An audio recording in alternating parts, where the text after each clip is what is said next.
Chapter 4 hints at the dark schemes of the Celestial Court, gradually revealed piece by piece. But what are these schemes, and what manipulations are taking place at Webbed Hollow that require sealing it with talismans? Why do they command a Yaoguai king like Hundred-Eye Taoist as their pawn?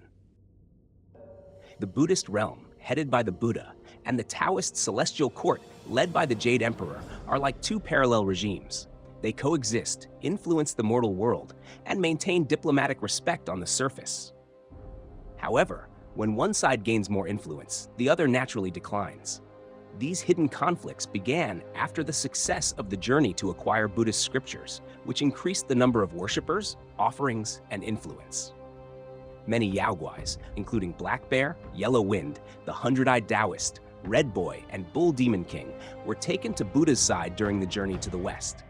The Queen Mother of the West, a high Taoist deity, explicitly said, "The other side has taken too much advantage. This time, we will get it all back, principle and interest." Thus, a dark scheme was set into motion in the mortal realm, with Webbed Hollow as one of their moves. In Taoism, immortality comes at a cost. In this game, it is described as the continuous consumption of will, which leads to power, prolonged life, and eventually immortality. The sources of this essence are described in Journey to the West.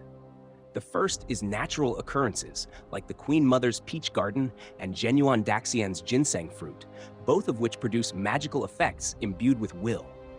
Consuming these peaches or ginseng fruits grants immortality due to their high will content. The second is the golden pills of Tai Shang Lao Jun, cultivated from living beings with will in the 8 trigrams furnace. These pills can revive the near-dead, prolong life, and grant immortality if consumed continuously. This explains why the Celestial Court sealed Webbed Hollow and bestowed 2 eggs from the Queen Mother's Kunlun. One egg emerged as the Elder Amorworm to breed Yaoguais as a source of constant pill refinement. Another purpose of Webbed Hollow is related to the Yaoguais who weave cloth as spiders and silkworms. They create high-quality fabric for the Celestial Court, which is not only used by heavenly dignitaries and nobles, but can also be sold elsewhere for immense profits.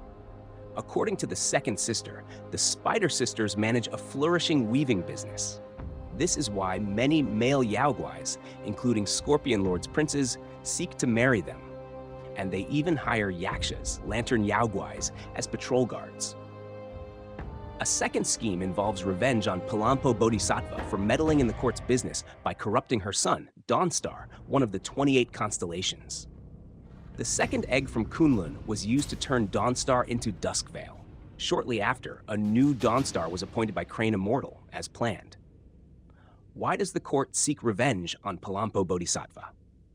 In the ending canvas painting, the narrator mentions that during the incident with the 7 spiders and the Hundred-Eyed Demon, no aid came from the court because Webbed Hollow was under the Queen Mother's control, and no one dared interfere with her business.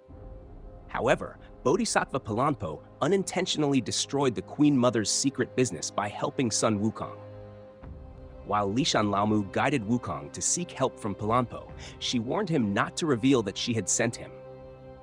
Why did Lishan Laomu need to hide this?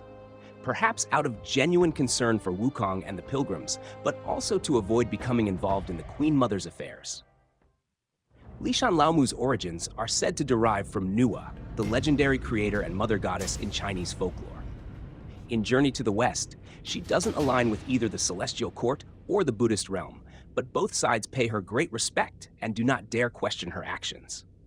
However, in the game, the Celestial Court holds a grudge and schemes for revenge against Palampo Bodhisattva.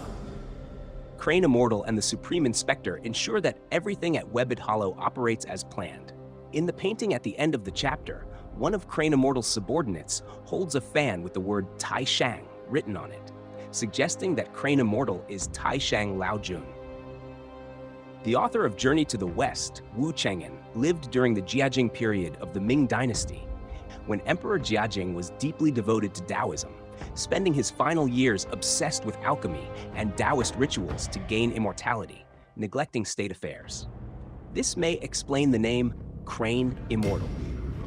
The Celestial Court's schemes and the darker side of Taoism are clearly revealed in Chapter 4, setting the stage for Chapter 5, where Buddhism's realm also shows its dark side in this celestial political game, responsible for the downfall of the Yaksha and Rakshasa kingdom.